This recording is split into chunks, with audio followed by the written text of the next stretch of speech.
ऐसी वाणी बोलिए मन का आपा खोई, और अन को शीतल करे आपा शीतल होई। हमारे पास वाणी नहीं है तो क्या है फिर? हमारे पास यदि शब्द नहीं है तो फिर हमारे पास है क्या?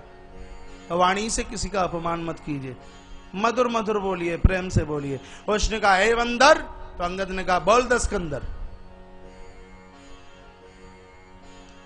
कौन है तू?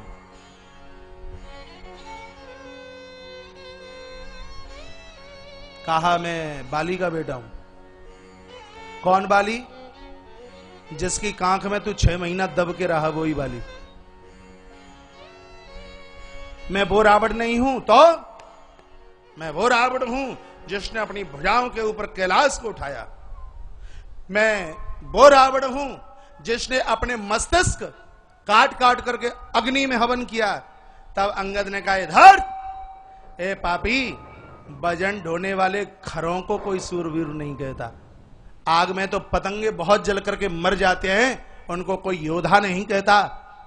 मेरा कहना यह है कि परमात्मा के चरणों में जाकर के वंदन कर, प्रार्थना कर, तेरे पुरखों का यश बढ़ेगा, तेरा नाम बढ़ेगा। कहा तेरी तो शकल देखने का धर्म नहीं है। जिस तपस्वी ने तेरे बाप को नीचे गिराया और उसी का तू साथ दे रहा है, उसी का तू संग दे रहा है। अयोध्या में घर के लोगों ने जिसको घर से बाहर निकाल दिया और उसका तू साथ दे रहा है। अंगद को इतना बुरा लगा। अंगद ने कहा राम विरोध कुशल जस होई। जो परमात्मा का विरोधी है, तेरी बातों का तो समर्थन वो करेगा। मैं परमात्मा का साथ दे रहा हूं तो मैं अन्याय कर रहा हूं, और तू दूसरों की बहु बेटियों का हरण करके अपने पुरखों की नाक को ऊंचा कर रहा है। सुन ले, परमात्मा के चरणों को पकड़ लेगा तो आजन्म लंका का राज करेगा। नहीं, ये परमात्मा राम का भक्त भुजा उठा करके कहता है रावण, तेरे खानदान में कोई आंसू बहाने वाला नहीं है। तेरी वीरता मैं जानता हूं। यदि तू इतना ही वीर था तो धनुष तोड़कर माता सीता का विवाह करके लेके आता। ऐसे हरण करने की जरूरत क्या थी? तो बोलता है कि मेरे अंदर वीरता की कोई कमी नहीं, मैं इतना वीर। मैंने तो जानबूझ करके उस धनुष को तोड़ा नहीं। ये स्वयंवर जीतना मेरे लिए कोई बहुत बड़ी बात नहीं थी। अंगद ने कहा रावण, तेरे ऐसी ही मन की बात है तो आज मैं फिर स्वयंवर रचे देता हूं तेरे दरबार में। आसन से नीचे उतर करके आए और दाहिना चरण धरती पर गाड़ दिया और कहा प्रभु राम की सौगंध, यदि तेरे योद्धाओं में से तेरे सहित मेरे कोई चरण को उखाड़ करके बता दे तो फिर राम सीता मैं हारी। मैं माता जानकी को हार कर प्रभु राम को अयोध्या लेकर के वापस चला जाऊंगा। अंगद ने कह दिया। रावण को इतनी प्रसन्नता हुई। रावण ने कहा मेरे वीर योद्धाओं, बहुत सुंदर मुहूर्त है, बहुत सुंदर समय है। महाराज बड़े बड़े वीर चले, लेकिन अंगद का चरण माता पृथ्वी ने धरती से पकड़ लिया। मां धरती रो पड़ी कि अंगद ये तुमने क्या किया? जानकी मेरी बेटी है, यदि तुम्हारा पैर इन्होंने उखाड़ दिया तो मेरी बेटी निशाचरों के पास रहेगी। माता पृथ्वी ने रो करके अंगद के पांव को नीचे से जकड़ लिया। भूमि न छाणत कपि चरण देखत रिपु मद भाग। माता धरती तो चरण को नहीं छोड़ती, और उधर बड़े बड़े महावट आए अंगद के चरण को उठाने के लिए, लेकिन कोई समर्थ नहीं हुआ। तब रावण ने कहा अरे मेरे बेटा मेघनाद घनदान, इंद्र को तूने कितनी बार पराजित किया। ललकार की आवाज करता हुआ मेघनाद चल करके आया और लिपट गया अंगद के चरण से, लेकिन अंगद का चरण महाराज किसी से टस से मस नहीं हुआ। जब कोई सक्षम इसमें नहीं हुआ, तब रावण स्वयं चल करके आया और चरण उखाड़ने के लिए नीचे के लिए झुका। ऐसा प्रहार किया है, ऐसा प्रहार किया अंगद ने कि 4 मस्तक तो भगवान राम के चरणों में जाके गिरे, और 6 इसके मुकुट हैं महाराज वो धरती पर। 4 मुकुट राम के चरणों में, 6 मुकुट धरती पर गिरे। सो लपक करके इसने उठा लिए। 10 खोपड़ी के ऊपर 6 मुकुट लगे हों, कैसा लग रहा होगा? एकदम बिल्कुल बहरूपिया जैसा उठा लिया उसने। 4 मुकुट इसका साथ छोड़ करके चले गए। वो 4 कौन से? साम, दाम, दंड और भेद, जो आज इस अनीतिज्ञ को छोड़ करके महाराज प्रभु के पास में चले गए हैं। और तब अपने चरण को उखाड़ करके खड़े हुए अंगद ने कहा, धौर्त पापी, मेरे चरणों में गिरने से कुछ भी नहीं होगा। जैसे तू मेरे चरणों में गिर रहा है, ऐसे कहीं तू परमात्मा राम के चरणों को पकड़ ले तो तेरा पूरा खानदान तर जाएगा, सबका उद्धार और सबकी मुक्ति हो जाएगी। ऐसा लग रहा है कि कथा तो आज से शुरू हुई है। अभी लंका कांड में से जल्दी निकलना कहां होता है। अंगद प्रभु के सामने पहुंचे। भगवान ने कहा, अंगद क्या समाचार है? कहा, भगवान बिना युद्ध के वो मानेगा नहीं, वो युद्ध चाहता है। युद्ध की विधिवत तैयारियां 4 टोली बनाई गई हैं। लक्ष्मण के साथ अंगद हैं, लक्ष्मण के साथ श्री हनुमंत लाल जी हैं, और आज प्रथम दिवस का युद्ध है। युद्ध करने के लिए गए हनुमान अंगद रणगाजे, हाँ सुनत रजनी चर भागे। उधर से प्रथम दिन ही मेघनाद युद्ध करने के लिए आया, और जब अंदर भालुओं ने अपनी छलांगे लगाई हैं, मारा निशाचर स्थान छोड़ छोड़ करके भागने लगे। सुबह से शाम तक घमासान युद्ध हुआ, और लग रहा था कि मेघनाद धराशायी कहीं आज के युद्ध में न हो जाए। अपनी गद्दी पर बैठा बैठा रावण रो रहा है। नारद बीड़ा बजाते हुए आ गए। ये श्रीमान जी ऐसे हैं, दोनों पक्षों में मिले हैं, देवताओं के संग भी दैत्यों के साथ भी। रावण के यहाँ आए, कहा आंख में आंसू क्यों है? कहा, मुझे उन तपस्वियों का डर नहीं है, लेकिन उनके पास में वो बंदर जिसका नाम हनुमान लंका जला के चला गया, मुझे उसका भय है। नारद ने कहा, उसकी तो एक बहुत बड़ी कमी हमारे पास है। कहा, क्या कमी है? वो रामचरित सुनवे को रसिया, भगवान की कथा सुनने का बड़ा आदी है। तुम राम कथा करो और वो स्थान छोड़ करके चला आएगा। ग्रंथों में लिखा है कि रावण ने स्वयं राम कथा का वाचन किया। हनुमान जी को लगा कि राम कथा के स्वर कहां से आते हैं, युद्ध तो होता ही रहेगा, थोड़ी कथा सुन लीजिए। जैसे हनुमान जी चले, इधर संध्या का सूरज हो रहा था। मेघनाद को लगा कि आज मैं कहीं मारा ना जाऊं, तो मेघनाद ने अपनी वीर घातनी शक्ति कान तक खींची, और महाराज वो शक्ति छोड़ दी। लखनलाल की छाती में वीर घातनी शक्ति लगी, और श्री लखनलाल अचेतन होकर के भूमि पर जमीन पर गिर पड़े। योद्धा मेघनाद उठाने के लिए आया, लेकिन सुमित्रा नंदन उठने में आता नहीं।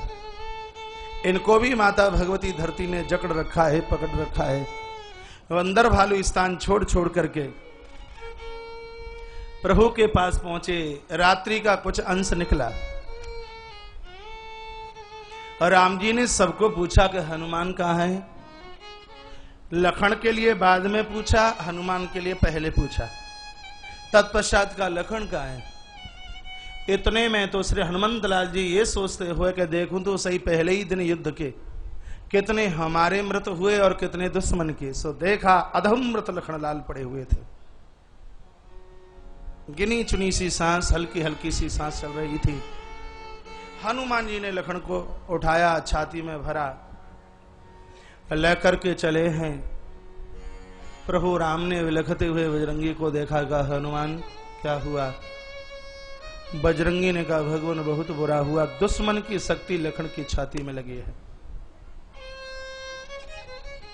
माताओं बातें मत करो, तुम्हें दुनिया देख रही है, ज्यादा बड़ाई का मायना ये नहीं होता।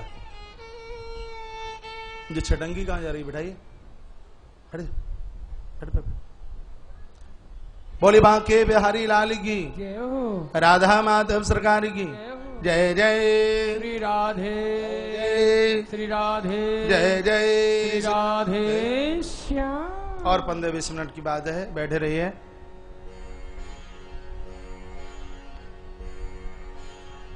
प्रभु राम ने अधोमृत अनुज को देखा, आंखें भराई, भगवान रो पड़े, और इतना विलाप किया कि श्री जामवंत जी समझाने लगे प्रभु। कहा, भगवान आपकी ही स्थिति होगी तो फिर हमारा क्या होगा। भगवान रोना नहीं है, लखन के प्राणों को बचाने के लिए कुछ उपाय कीजिए। मैंने बहुत समय पहले ऐसा सुना था कि इस नगरी में कोई वैद्य सुखैन रहता है जो मृत व्यक्ति को जिंदा जीवित करता है। वो वैद्य इतना होशियार है, इसलिए कोई वैद्य को लेकर के आए। सबकी तरफ राम जी ने देखा, कोई लंका में प्रवेश करने को तैयार नहीं। लंका को आधी रात को जाना, ये तो सल्फास की गोली खाना है, जहीर पीना है। कोई जाने को तैयार नहीं हुआ। हनुमान जी की तरफ देखा प्रभु राम ने, कहा हनुमान। हनुमान जी खड़े हो गए और कहा प्रभु आप हाथ सिर के ऊपर रख दीजिए। राम जी के चरणों में प्रणाम किया बजरंगी हनुमान ने, चले हैं और आधी रात को लंका में प्रवेश किया और सुखेन वैद के घर में प्रवेश किया तो सब रजाई कंबल ले लेके सो रहे थे। हनुमान चक्कर में है, पता नहीं कि डॉक्टर कौन से हैं, कहीं डॉक्टर की जगह डॉक्टरनी को ना ले जाऊं, हैं कहीं उल्टा पुल्टा ना हो जाए। और डॉक्टर को दवा ना करनी हो तो बहाना बनाए कि हम तो इंजेक्शन अस्पताल ही छोड़ के आ गए, तो क्यों पूरे हॉस्पिटल को ही उखाड़ लिया जाए। तो भवन सहित हनुमान जी ने पूरा का पूरा महाराज पूरा भवन उखाड़ लिया, दोनों हाथों के ऊपर संभाला और लेकर के चले हैं। खिड़कियां खुली। सुखैन वैद ने कहा ये हम कहां जा रहे हैं आकाश में। हनुमान जी ने कहा शांत रहो, जहां दुनिया को जाना चाहिए वहीं जा रहे हो, ठिकाने ले जा करके रख दूंगा। सो ले जाकर प्रभु राम के सामने रख दिया। आंखा मीड़ते मीड़ते सुखैन वैद खड़े हुए। प्रभु राम की आंख में आंसू थे। कहा भैया ये रघुवंश तुम्हारा ऋणी होगा, कैसे भी मेरे अनुज लखन को कैसे भी बचा लीजिए। सुखैन वैद ने विचार किया मालिक का खाया है नमक हरामी हो जाएगी, क्या करूं। ऐसा उपाय बताए देता हूं, मना भी न हो और दवाई भी न हो। कह दिया कि सूर्य उदित होने से पूर्व यदि द्रोणागिरी पहाड़ से कोई सजीवनी बूटी लेकर के आ जाए तो तुम्हारे अनुज लक्ष्मण के प्राण बच सकते हैं, नहीं तो प्रभु ये बिल्कुल संभव नहीं है। और ये संभव था ही नहीं कि सूर्य उदित होने से पूर्व कोई द्रोणागिरी इतनी दूर से कोई सजीवनी बूटी लेकर के आता। प्रभु की दृष्टि पड़ी है महाराज बेकटास के ऊपर। बेकटास को पूछा बेटा क्या तुम ला सकते हो। बेकटास रो पड़ा, का भगवान क्या करूं, बूटी लाने में मुझे कम से कम 6 महीने लगेंगे। नल नील को पूछा, इन्होंने कहा सरकार हमें बूटी लाने में 90 दिन लगेंगे। तत्पश्चात जामवंत की तरफ देखा। जामवंत जी कहने लगे बूढ़ा हो गया नहीं ये काम करता भी। अंगद की तरफ देखा भगवान ने, तो अंगद ने कहा भगवान कम से कम मुझे 45 दिन लगेंगे इस बूटी को लाने में। 45 दिन के नीचे तो पारा किसी का आया ही नहीं। तब प्रभु राम की दृष्टि हनुमंत लाल के ऊपर पड़ी। हनुमान जी की आंखें नीचे थीं, भगवान रो रहे थे। कहा बेटा हनुमान क्या ये कार्य तुम नहीं कर सकते, क्या ये सजीवनी तुम नहीं ला सकते। हनुमान जी ने चरणों में मस्तिष्क रखा। कहा भगवान आपका हाथ मस्तिष्क के ऊपर है तो असंभव तो कुछ है ही नहीं।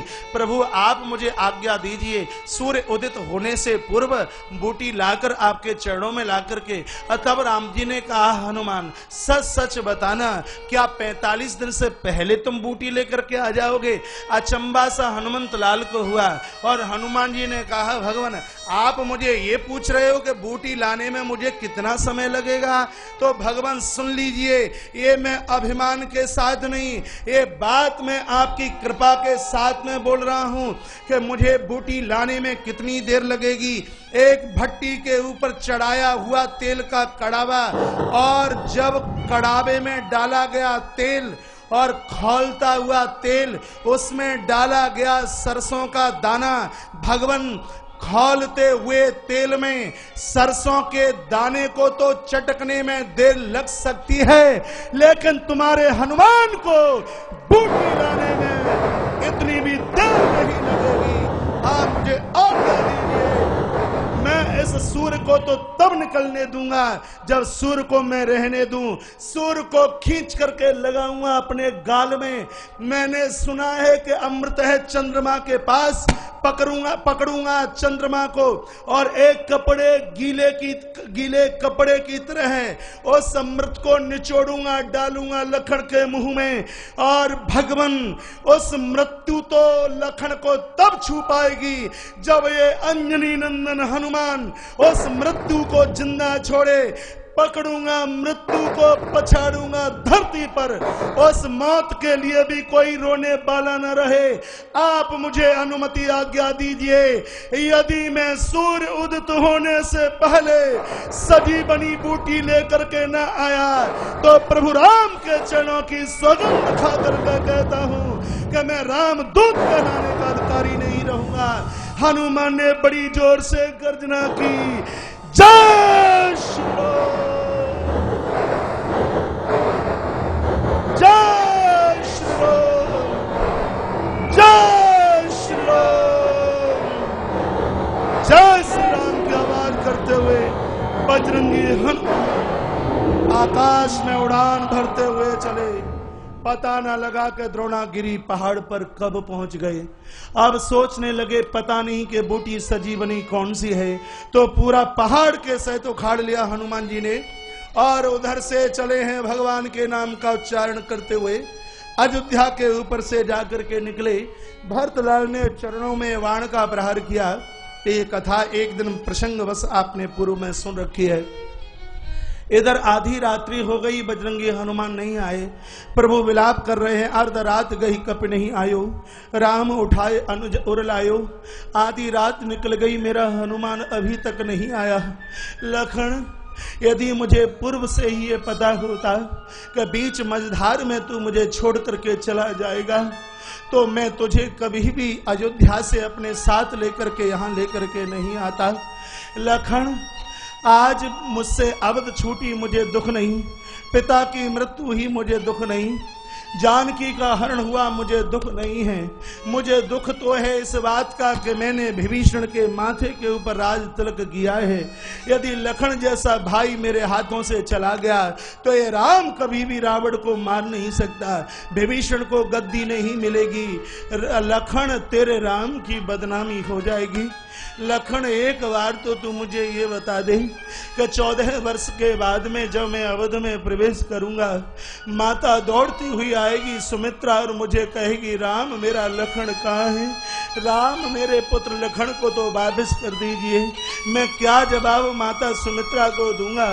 14 वर्ष से एक देहली पर खड़ी हुई उर्मिला, जिसके हाथ का दिया जल रहा है, जिसके एक हाथ में फूल की माला लगी हुई है, जिसने भोजन नहीं किया, जिसने नींद नहीं ली, ऐसी उर्मिला दौड़ करके आएगी, मुझे प्रणाम करेगी और कहेगी, मेरे सुहाग को तो वापस कर दो, मेरे पति को तो वापस कर दो। उस समय मैं उर्मिला को क्या जवाब दूंगा? भैया लखन, या तो खड़ा हो जा, नहीं तो मैं रघुवंश की सौगंध खा करके कहता हूँ तेरे मृत शरीर को लेकर के मैं समुद्र में जाकर के छलांग लगा दूंगा। रात निकली, प्रातः होने ही वाला है, अभी तक श्री हनुमंत लाल जी पधारे नहीं। रो पड़े, चीख पड़े प्रभु राम। और भगवान राम ने बंदर भालुओं को कहा, तुम अपने अपने स्थान के लिए चले जाइए, तुम अपने अपने जगह के लिए चले जाइए। मुझे लगता है कि बस मेरे अनुज के प्राण बचने वाले नहीं हैं। जामवंत जी, श्री सुग्रीव जी भगवान की आंख के आंसुओं को पहुंचते हैं। प्रभु ने अनुज लखन को छाती से लगा लिया, बंदर भालू रुदन कर रहे हैं। प्रभु ने समुद्र के तट की तरफ चलने का रास्ता पकड़ा और जैसे ही भगवान आगे के लिए चले तो श्री हनुमंत लाल जी मध्य में ऐसे प्रकट हुए जैसे रामा दल में कोई वीर रस आके प्रकट हो गया हो। प्रभु प्रलाप सुनिकान बिकल भये बानर निकर, आई गयो हनुमान जिम करुणामह वीर रस। उसी समय प्रभु के नाम का उच्चारण करते हुए प्रभु श्री राम के सामने बजरंगी श्री हनुमंत लाला करके प्रकट हो गए। सजीवनी बूटी को रख दिया, पूरे पर्वत को रख दिया। राम जी के चरणों में श्री हनुमंत लाल जी ने वंदन प्रणाम किया। भगवान ने उठाकर से कंठ से लगा लिया। सुखैन वैद ने बूटी निकाली, निचोड़ा, लखन लाल के मुंह में उस बूटी को निचोड़ा है। श्री लखन लाल ऐसे खड़े हो गए जैसे 4 घंटे का सोता हुआ कोई व्यक्ति खड़ा हो गया हो। और जो ही लखनलाल खड़े हुए हैं, आकाश से दुंदुभियां बजने लगी, फूलों की वृष्टि होने लगी, जय जयकारे की आवाज हो रही थी। बंदर भालू श्री लखनलाल को वंदन प्रणाम करने के लिए सामने आए। बंदर भालुओं ने पूछा लखनलाल को, लखनलाल ये बताइए, मेघनाद की शक्ति जब तुम्हारी छाती में लगी तो तुम्हें कितना कष्ट हुआ? बहुत बढ़िया वाक्य पूछा है, तुम्हें कितना कष्ट हुआ? लखनलाल पूछते हैं, ये बताइए, जो रोता है उसे कष्ट होता है या जो सोता है उसे कष्ट होता है? बंदर भालुओं ने कहा, जो रोता है कष्ट तो उसे होता है, पीड़ा तो उसे होती है, जो आराम से मस्ती से सो रहा है उसको काय बात का कष्ट? तो लखनलाल कहते हैं बंदर भालुओं को कि ये बताइए, रो कौन रहा था? बंदर भालू कहने लगे, राम जी। सो कौन रहा था? कहा लखन लाल जी तो मुझे क्यों पूछ रहे हो कि तुम्हें कष्ट कितना हुआ? मैं तो सो रहा था, रो रहे थे राम जी। ये तो राम जी को पूछिए कि तुम्हारे लखन के शक्ति लगी तब तुम्हारे ऊपर क्या बीत रही थी, तुम्हें कितना कष्ट हो रहा था, ये तो राम जी को पूछिए। लखन लाल कहते हैं हम तो राम जी के हीरे हैं, हम तो राम जी के हीरे हैं। अरे हीरा जिसका खोता है तो कष्ट हीरे को नहीं होता, कष्ट हीरे के मालिक को होता है। हीरा तो जहां पड़ा है अपनी मस्ती से पड़ा है। अरे परमात्मा के हीरे बन जाइए, तान दुपट्टा आराम से सो जाओगे, परमात्मा आपके लिए चिंतित हो जाएगा। आपकी रक्षा करने के लिए मेरा भगवान श्री हनुमान जी को आपकी पहरेदारी और आपकी रक्षादारी के लिए लगा देगा। एक बार ईश्वर के हीरे बनकर के तो जी लो। ठाकुर जी का हीरा बनने में बड़ा आनंद है। लखन के प्राण बचे। बड़ी मुसीबतों के साथ में कुंभकर्ण को जगाया गया। कुंभकर्ण जागा।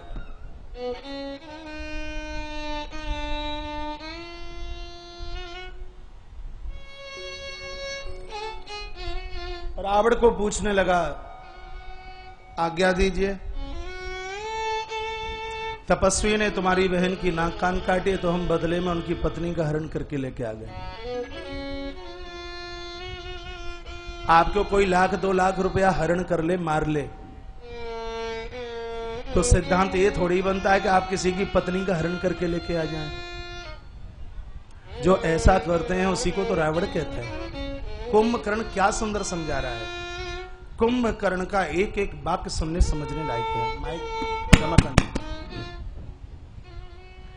कहा माता जानकी तो जगत की मां है, तुमने माता का हरण करके पूरे खानदान की बिगाड़ दी। मैंने तो कभी सोचा भी नहीं था, धन्य तो वो विभीषण है कि तुम जैसे पापियों को छोड़कर प्रभु की शरण में चला गया। कुंभकर्ण चला युद्ध करने के लिए। ऐसी गर्जना की है कुंभकर्ण ने कि बंदर भालू भागने लगे। राम जी ने पूछा विभीषण ये कौन सा निशाचर है? विभीषण की आंखें भर आई। विभीषण ने कहा ये मेरा भाई कुंभकर्ण है। जब मैं घर छोड़ के आया तब ये सो रहा था। भगवान ये 6 महीने सोता है और 1 दिन के लिए जागता है। यदि आपकी अनुमति हो तो मैं अपने भैया से मिलने के लिए चला जाऊं। भगवान ने कहा जाइए। विभीषण कुंभकर्ण को मिलने के लिए आए। कुंभकर्ण ने कहा धन्य धन्य ते धन्य विभीषण। विभीषण धन्यवाद तुम्हारे लिए, तुमने पूरे कुल को तार दिया। विभीषण प्रार्थना है मेरी, अपने सरकार को बोल देना कि मुझे ज्यादा देर तक खिलाते न रहें, जल्दी मेरा उद्धार कर दें।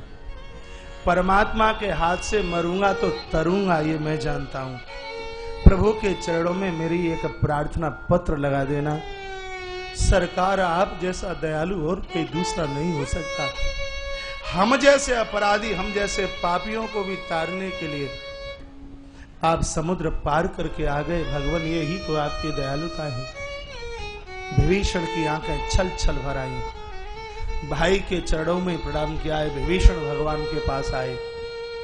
युद्ध की तैयारी, राम जी युद्ध करने के लिए जाते हैं तो विभीषण ने कहा प्रभु आप कहें तो भैया से युद्ध करने के लिए मैं चला जाऊं। तो राम क्या जवाब देते हैं? प्रभु राम ने कहा विभीषण भैया हमें बदनामी नहीं करानी। लोग ये कहेंगे कि राम ने भाई भाई को आपस में लड़ा दिया, और भाई भाई को आपस में लड़ना नहीं चाहिए, इसलिए तुम रहने दीजिए, मैं जाता हूं। और प्रभु चले हैं और इतना भयंकर घमासान युद्ध हुआ कि बंदर भालू कुंभकर्ण के इस कान से निकल करके दूसरे कान में निकल जाते हैं। महाराज इतना महावट, इतना वीर। तब भगवान ने अपनी प्रतिष्ठा कान तक खींची है और खींच करके मारा बाण कुंभकर्ण की छाती में। महाराज मस्तक जाकर भगवान राम के गोद में गिरा और धड़ शरीर पर जाकर के गिरा। हिल गया रावण के अब मैं बच नहीं सकता, अब मैं क्या करूं? मेरी भुजा टूट गई, कुंभकर्ण मेरी बाजू। मेघनाद ने पुनः युद्ध करने की तैयारी की। अपशकुन होने लगे।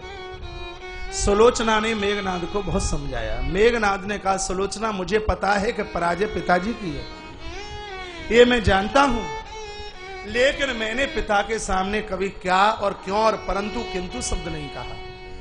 ये मैं जानता हूं कि आज मेरी मौत है, लेकिन सुलोचने परमात्मा के हाथ से यदि मारा जाऊंगा, ये भी तेरे लिए एक बहुत बड़े सम्मान की बात होगी।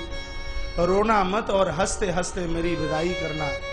मेघनाद चला है युद्ध करने के लिए। प्रभु राम ने अपना धनुष बाण संभाला। लखनलाल ने कहा, प्रभु युद्ध करने के लिए आपको नहीं जाना, ये मैं प्रतिज्ञा करता हूं, आज के युद्ध में यदि मैंने मेघनाद को धराशायी नहीं किया, तो माता सुमित्रा के द्वारा पला हुआ ये लखन प्रतिज्ञा करता है कि मैं क्षत्रिय धर्म को उतार फिर मैं कभी क्षत्रिय धर्म स्वीकार नहीं करूंगा। अपने साथ में अपनी पूरी फौज को साथ में लेते हुए श्री लखनलाल युद्ध करने के लिए चले हैं। सुबह से शाम तक युद्ध हुआ। तब महाराज एक शक्ति स्वीकार की है। श्री लखनलाल ने प्रतिज्ञा के ऊपर चढ़ाई और छोड़ दी वो शक्ति के मस्तिष्क कट के गिरा राम की गोद में और भुजा कट के गिरी सुलोचना के दरबार में, और उस भुजा ने अपने हाथ से कुछ लिखा। सुलोचना का चरित्र कुछ बोलने के लिए समय नहीं। सुलोचना रोती हुई चली है प्रभु के डेरों में। रावण को किसी ने सूचना दी कि तुम्हारी पुत्रवधू दुश्मन के डेरों में जा रही है। रावण ने कहा, सम्मान के साथ जाने दीजिए, मैं उन तपस्वियों के बारे में जानता हूं कि वो मेरी पुत्रवधू को आंच भी नहीं आने देंगे, उनकी पवित्रता को मैं जानता हूं। सुलोचना पहुंची डेरों पर। लखनलाल बाहर खड़े थे। लक्ष्मण ने राम जी को कहा, प्रभु मेघनाद की पत्नी मिलने के लिए आई है। राम की आंखें भर आई। प्रभु राम जी ने कहा, मेघनाद की पत्नी वो बाद में है, लखन पहले वो मेरी बेटी है। प्रभु राम कहते हैं कि दुनिया की जितनी भी ये पतिव्रता हैं वो सब मेरी बेटी हैं। सुलोचना का पातिव्रत धर्म, लखन जैसे बेटी को सम्मान के साथ लाया जाता है उसी प्रकार से लेके आना। लखन सुलोचना को लेकर के चले हैं। प्रभु ने एक बेटी की तरह आदर दिया। सुलोचना के सिर के ऊपर हाथ रखा। प्रभु ने सुलोचना को कंठ से लगाया। भगवान की आंखें भर आईं। कहा, बेटी सुलोचने बोलिए। सुलोचना रो पड़ी और कहा, भगवान मैं आपके दरबार में कुछ मनौती लेकर के आई थी। प्रभु राम कहते हैं, सुलोचना बोलना मत, मैं जानता हूं कहीं तो ग्रंथों में लिखा है कि भगवान और सुलोचना के मध्य में मेघनाद मध्य में आकर के प्रकट हो गया। जिसने प्रभु को प्रणाम किया